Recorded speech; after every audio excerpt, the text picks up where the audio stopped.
Gostaria de desejar boa noite para todos, tá bom? E a gente vai estar compartilhando um pouquinho da palavra de Deus, e um pouquinho de oração também, para a gente estar conectado aí pela fé, tá bom?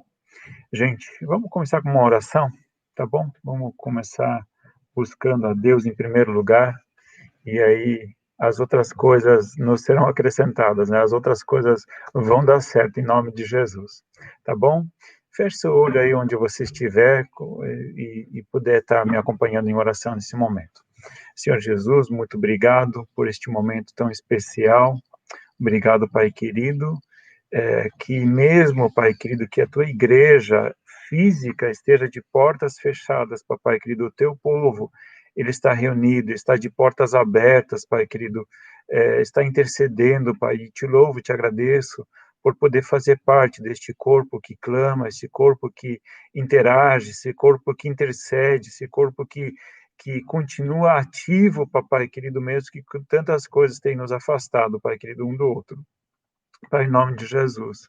A minha oração é que o Senhor abra o nosso entendimento, para que nós possamos também nessa noite compreendermos a extensão, Pai querido, qual é a tua vontade, Pai amado, em nome de Jesus.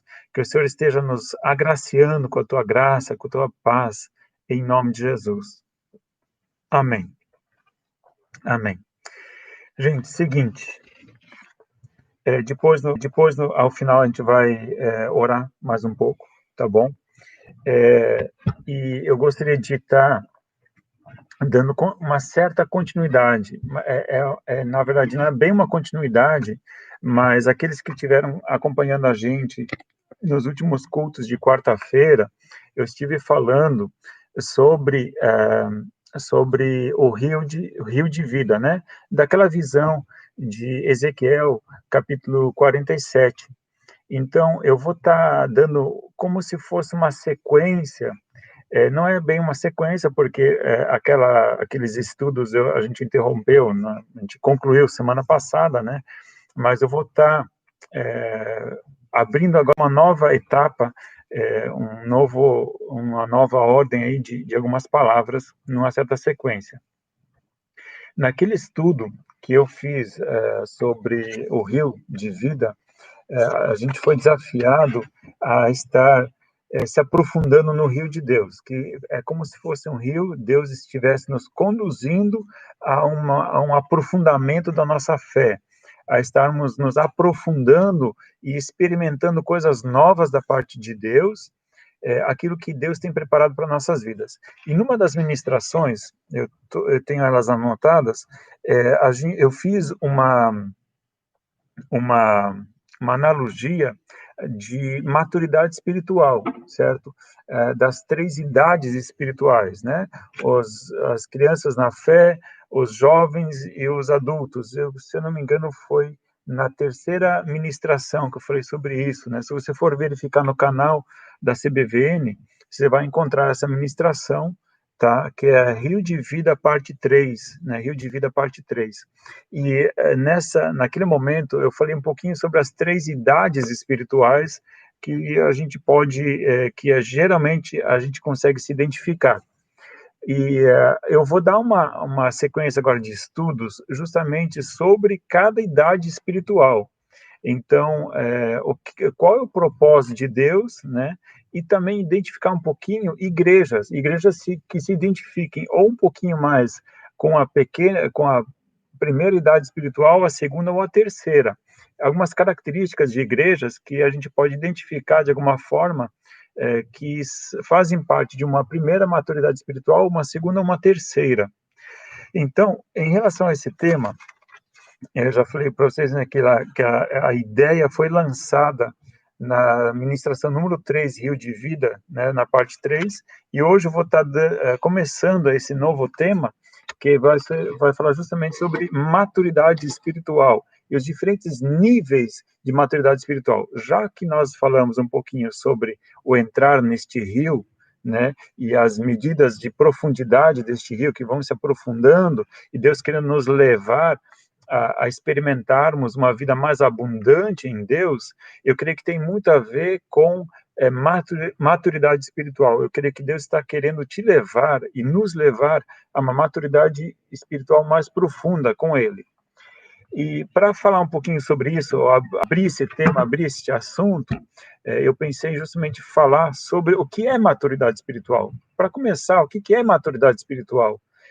Talvez a gente se confunde em saber o que é maturidade espiritual.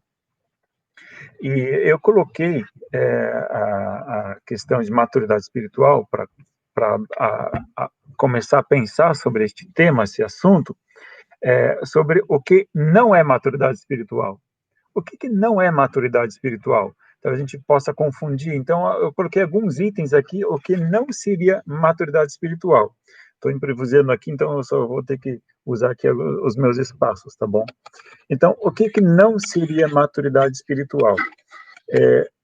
Maturidade espiritual não é idade, para começar, idade, né? Uma pessoa mais idosa, ela é mais madura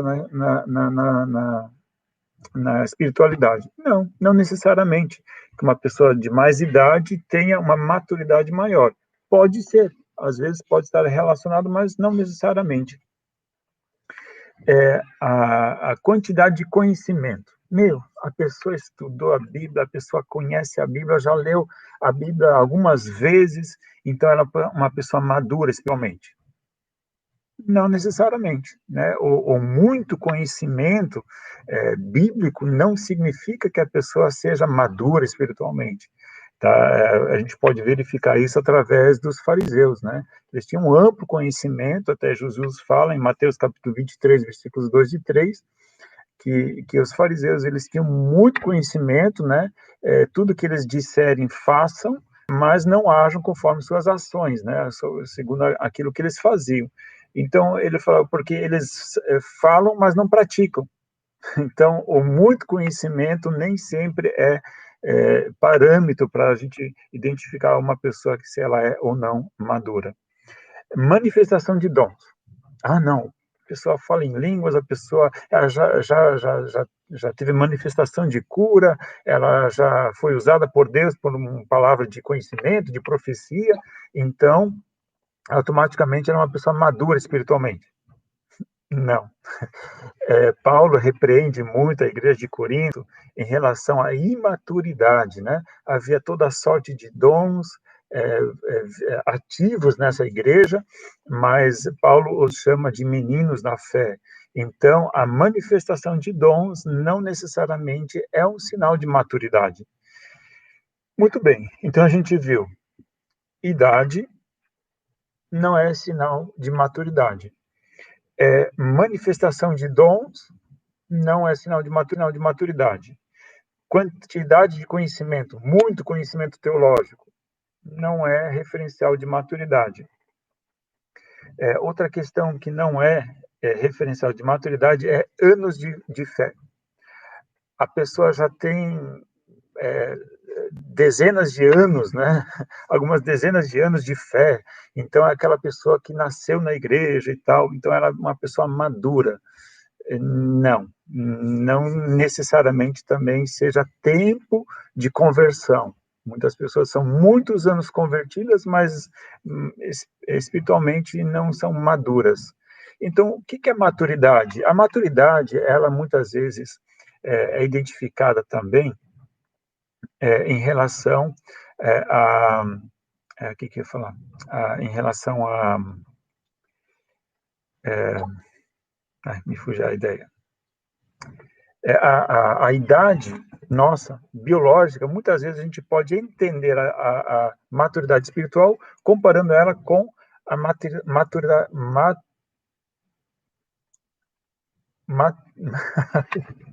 maturidade física. Por quê? As crianças, quando nascem, as crianças pequenas, elas têm um tipo de maturidade.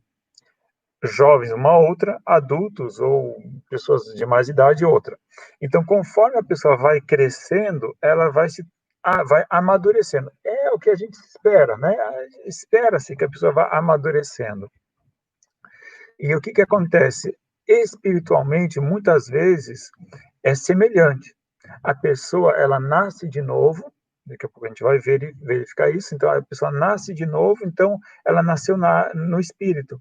Então, ela pode criar, sim, um crescimento espiritual para se tornar madura.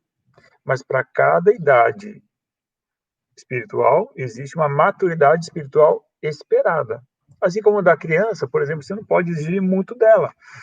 Você vai exigir algo dela, mas não muito, porque ela não tem esse preparo. Já de um jovem, você pode exigir mais do que você exige de uma criança. E, consequentemente, de um adulto, né, uma pessoa de mais experiência, você vai exigir uma maturidade maior do que um jovem ou uma criança. Isso é bem é, aceitável. E assim também acontece na vida espiritual.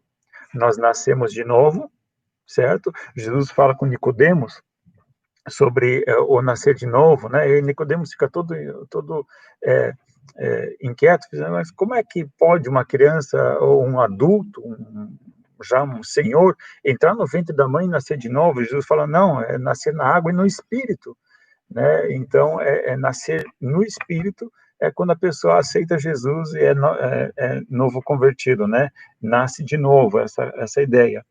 E o que acontece? Neste momento, então, a pessoa começa uma vida cristã, uma nova vida, uma vida transformada, renovada. E a partir desse momento, ela cresce na fé. Muito bem. Então, Nicodemos teve uma certa dificuldade de entender isso, né? Mesmo ele sendo mestre dentro do judaísmo, até Jesus repreende ele, né? Mesmo você sendo mestre, como é que você não entende uma coisa tão básica, tão simples, e que teoricamente talvez ele deveria ter facilidade de entender. Então, Jesus estava falando justamente sobre o reino de Deus, que no reino de Deus ele é composto de novos nascidos, nascidos de novo, né? E nascidos no Espírito, já deixaram a carne, já deixaram de serem carnais e se tornaram seres espirituais.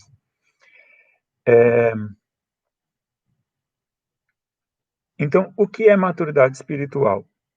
Eu já mencionei aqui Nicodemos, né? A gente pode verificar isso em João capítulo 3, versículos 3 a 6. Uma outra questão, né? Eu verifiquei, eu pensei um pouco nisso. Jesus, geralmente, ele se admira da imaturidade, né? Várias vezes ele menciona a imaturidade dos discípulos, né? Ele esperava uma reação, uma ação diferente dos discípulos, enquanto que os discípulos, muitas vezes, eles eram lentos, eles eram morosos, parece que Jesus esperava uma ação, uma reação diferente, e aí muitas vezes eles vinham com cada imaturidade que Jesus ficava, até quando eu vou ter que suportar vocês? Mas Jesus se surpreendeu com uma maturidade que ele não esperava de uma certa pessoa, um centurião. Vocês podem verificar esse texto em Mateus capítulo 8, versículo 10. Quando Jesus ele é chamado para justamente curar um enfermo, né, que era funcionário de um centurião romano. E quando Jesus é chamado, ele está a caminho, ele está atendendo a este chamado, de repente as pessoas já chegam para ele e esse centurião pediu, olha, não precisa mais vir na minha casa. Eu não sou digno de receber você na minha casa, mas uma palavra sua, eu sei que ele será curado, sei que ele ficará bom. E então Jesus diz, nossa, como assim? Né? Ficou admirado, nem em Israel não encontrei tamanha fé. Significa que Jesus também pode se surpreender positivamente de uma maturidade de alguém a qual ele não esperava, certo? Então, acho interessante essa forma, e Jesus justamente fica tão admirado porque é uma pessoa que ele não esperava que tivesse essa maturidade, que não fazia parte do povo de Deus, né, que tinha as leis e tudo mais, mas ele demonstrou um reconhecimento de autoridade tão grande por parte de Jesus, que ele não havia imaginado isso, né? Então, se surpreender com uma maturidade maior do que esperado, Jesus também teve essa experiência neste caso do centurião. Então, a maturidade, por quê? Porque ele era a gente poderia quase não era nem um recém-nascido, né, na fé cristã, enfim, né, mas ele surpreendeu Jesus com essa forma de maturidade, de ver em Jesus essa pessoa de liderança, né, a fé que ele demonstrou. Muito bem. Então, como a gente pode identificar a maturidade? Como identificamos uma maturidade coerente? A gente pode verificar isso da seguinte forma, e naquilo que Jesus nos fala em relação aos fariseus, a gente percebe o seguinte, que precisa haver um equilíbrio entre o conhecimento e a prática. Conhecimento e prática. Então, teoricamente, aquilo que nós conhecemos, isso devemos praticar. Por isso que um recém-convertido, ele não tem uma maturidade muito grande, porque ele recém se converteu, ele tem pouco conhecimento da palavra, automaticamente que ele não vai dar muito fruto, não se espera uma vida logo extraordinária de alguém que não tenha muito conhecimento. Mas se espera, assim, pelo menos algum sinal de novo nascimento, né? O primeiro passo de obediência, que a gente poderia dizer, é o batismo, né? Sobre isso a gente vai falar um pouquinho mais semana que vem, que eu vou estar continuando esse estudo semana que vem, eu vou falar das crianças na fé, os pequeninos na fé. Muito bem. Ainda falando sobre maturidade espiritual, e um exemplo que a gente encontra na Bíblia é o próprio exemplo de Timóteo, né? Timóteo, um homem de fé, discípulo de Paulo, e Paulo, quando fala com Timóteo, ele faz algumas recomendações a Timóteo. E justamente por isso a gente pode perceber que Paulo exige ou pede de Timóteo uma certa maturidade quando ele deveria lidar com situações da igreja. E a gente pode encontrar isso em 1 Timóteo, capítulo 4, versículo 11. 1 Timóteo, capítulo 4, versículo 11. Paulo fala para Timóteo o seguinte: manda essas coisas e ensine-as. Ninguém despreze a tua mocidade, mas sê exemplo dos fiéis na palavra, no trato, no amor, no espírito, na fé e na pureza. Persiste em ler, exortar, ensinar até que eu vá. Não desprezes o dom que há em ti, o qual te foi dado por profecia, com a imposição das mãos do presbitério. Então, aqui a gente tem algumas características, não vou aprofundar de forma alguma, a gente poderia tirar bastante coisas deste texto, mas apenas identificar aqui que Paulo falava de Timóteo que ele era novo de idade biológica, novo, mas já era um líder. Então, aquilo que eu falei antes, que maturidade espiritual não necessariamente está ligado à idade física da pessoa, Timóteo era um exemplo disso, né? Ele era uma pessoa jovem, com uma responsabilidade muito grande, mas Paulo diz, existe alguns critérios que precisam ser vistos na sua vida. E o que ele fala? Justamente alguns critérios que ele diz aqui, ninguém te despreze, né? Mas seja exemplo. Então, a pessoa que tenha uma certa maturidade, ela precisa demonstrar isso através do seu exemplo. Aos fiéis, né, às pessoas que também creem, também são nascidas de novo. Na palavra, significa no linguajar, no trato, significa de como tratar as pessoas, de como se relacionar nos relacionamentos, no amor, no espírito, na fé, na pureza. Persiste em ler. Outra característica, alguém que estuda, alguém que lê, alguém que cresce, alguém que se está em crescimento, né?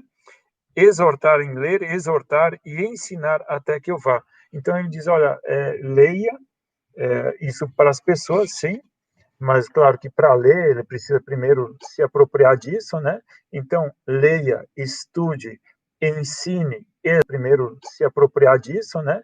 Então leia, estude, ensine, exorte até que Paulo viesse então para fazer parte. E também Paulo exorta não desprezes o dom que há em ti. Então, a prática do dom que Timóteo tinha recebido pela imposição de mãos do presbitério.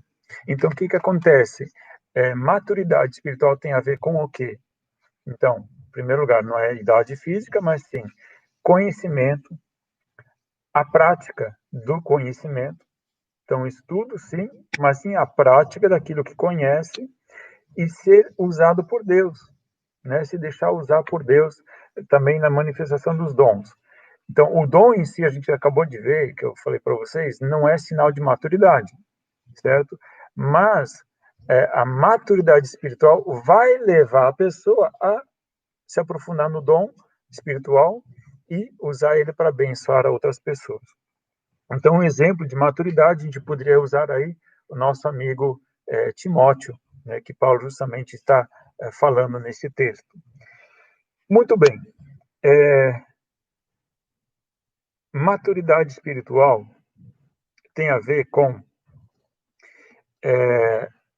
eu falei que é ser nascido de novo, né, deixar a carne e viver no espírito. Então, maturidade espiritual tem a ver com não viver mais na carne, mas no espírito, tá? Quanto mais evoluído, né, quanto mais crescemos na fé, menos carnais seremos e mais espirituais seremos. Paulo fala um pouquinho sobre isso em Romanos, capítulo 8, né, de estarmos andando no espírito, né? Paulo fala mais sobre isso. Então, quando Paulo fala para Coríntios, e a gente vai ver um pouquinho mais sobre isso na semana que vem, que ele fala que a igreja de Corinto ela é carnal e não é espiritual, então havia muita imaturidade, significa que eles ainda tinham bastante características carnais. Carnais em que sentido? De personalidade não transformada, né? Aí os frutos da carne são, né? Se a gente for verificar em Gálatas, capítulo 5, vai ter bastante o que? Inveja, vai ter bastante questões humanas, né? O ser humano não transformado. Isso é um cristão carnal, né? Não é um cristão espiritual, não é maduro, é imaturo, né? Não cresceu, não desenvolveu, não foi adiante. Então, essa é uma questão, né? Quem que é um cristão carnal ou imaturo, né? É justamente alguém que não consegue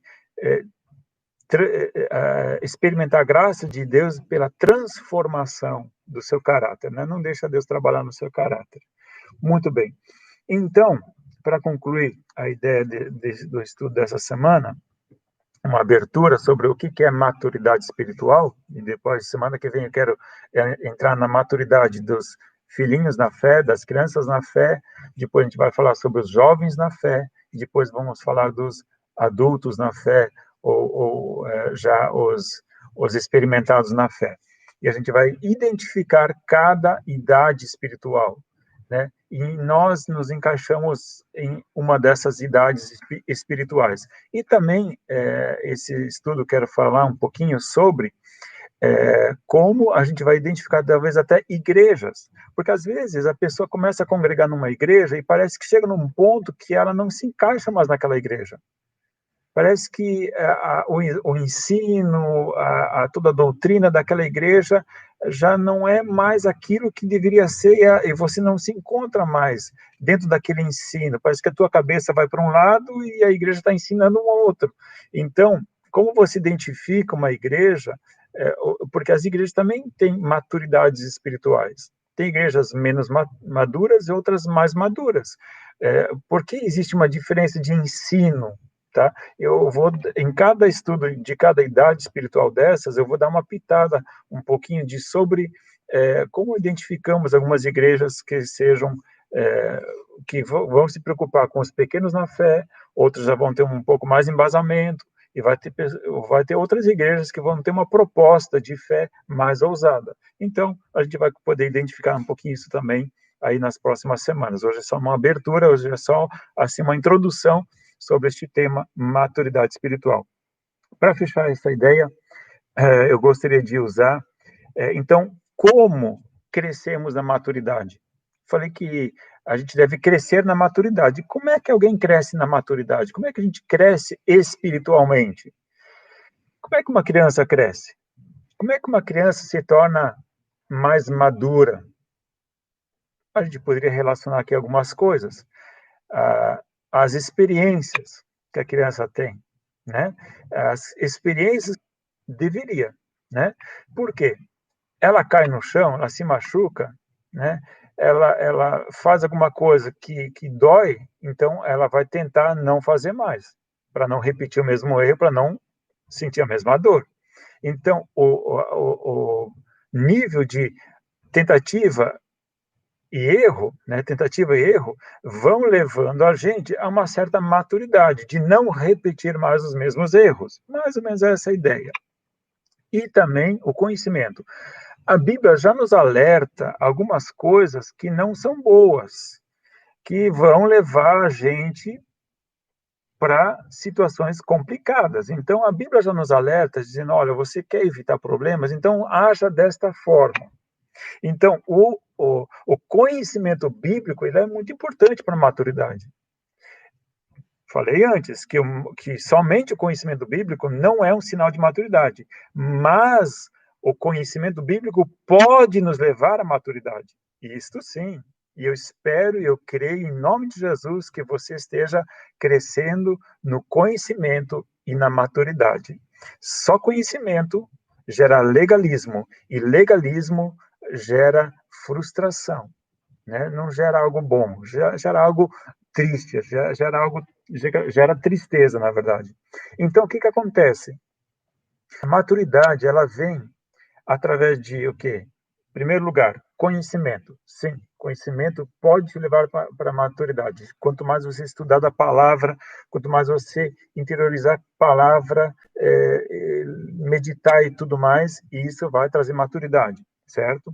Pode trazer maturidade. Segundo, experiência. Significa aquilo que você aplica, vivencia da palavra. A palavra te diz isso, se você obedece e pratica, isso vai trazer maturidade. Essas experiências que você vai ter, você vai ser desafiado a confiar na palavra, mais do que na carne. Porque a carne vai dizer, não faz desse jeito não, dá o teu jeitinho, você pode, você vai fazer diferente, então não faz segundo a Bíblia, faz segundo aquilo que você der na tua cabeça, né? E aí você vai fazer. E já a Bíblia diz, não faz assim, olha, faz desse jeito. Então, se você confia na palavra, se você segue na palavra, você vai ter experiências de fé. E isso pode te trazer o quê? Maturidade. Então, o primeiro item é conhecimento, o segundo item é experiência, e o terceiro item é tempo de fé. Antes eu falei que o tempo de fé não necessariamente é um sinal de maturidade, mas o tempo decorrido de fé pode te levar para mais maturidade, se você seguir obedecendo. Então, o que acontece? Pessoas de mais idade na fé, teoricamente, podem ter mais maturidade. Tá? Tanto é que Paulo orienta ao nosso amigo Timóteo, inclusive, ele não coloque na liderança pessoas muito novas na fé, né? Então, pessoas muito novas na fé ainda não têm uma experiência muito boa, né, de resolução de conflitos e em outras coisas, né, de maturidade, inclusive. Então, que ele diz, olha, não é bom colocar novos na fé em lugares de liderança. Então, pessoas com mais tempo de fé deveriam ter mais maturidade, tá? E a gente vai, ao longo dos estudos, a gente vai verificar isso, tá bom? Então, quais são os itens que a gente pode relacionar com maturidade? Em primeiro lugar, então, conhecimento. Em segundo lugar, experiência. E em terceiro lugar, tempo de fé, né? Isso pode estar ligado à maturidade, né? Te levar a uma maturidade maior. Muito bem. Eu tinha, na verdade, preparado mais textos bíblicos, porque eu me imaginei numa exposição completamente diferente, como é que eu ia expor de uma forma completamente diferente essa abertura, essa introdução ao assunto, mas, infelizmente, eu estou mais limitado, então por isso que eu vou deixar essa abertura, essa introdução até aqui por enquanto. Nós vamos continuar semana que vem, falando um pouquinho mais sobre a maturidade espiritual e falando sobre a primeira idade espiritual, que é o nível de crianças na fé, né, os meninos na fé.